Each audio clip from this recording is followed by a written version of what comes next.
So yun, for today's video, ayan, tukod po yung traffic ngayon dito sa C5. Ayan, dito sa may Eastwood. Dahil meron pong aksidente, no? Yung dito sa may kanto na papasok ng Eastwood mismo.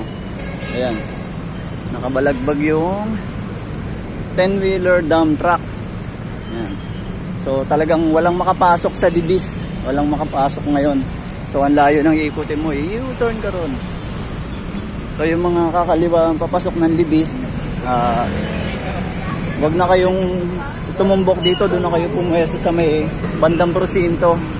Doon na kayo kumaliwa, papasok ng Libis. Dahil ayan po yung aksidente. Ayan.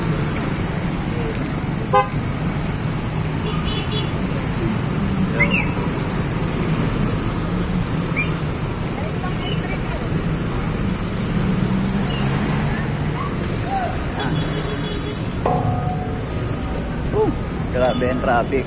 Over.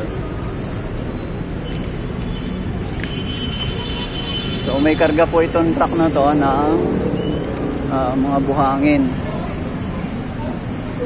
Tapos meron po itong nakabanggaan na parang L300 yata.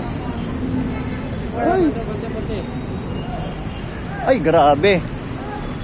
Oh.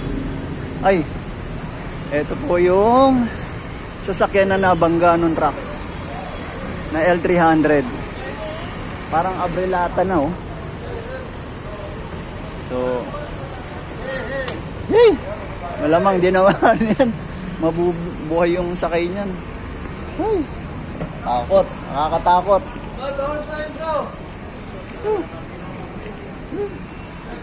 Bawal, public ano yan. Bawal.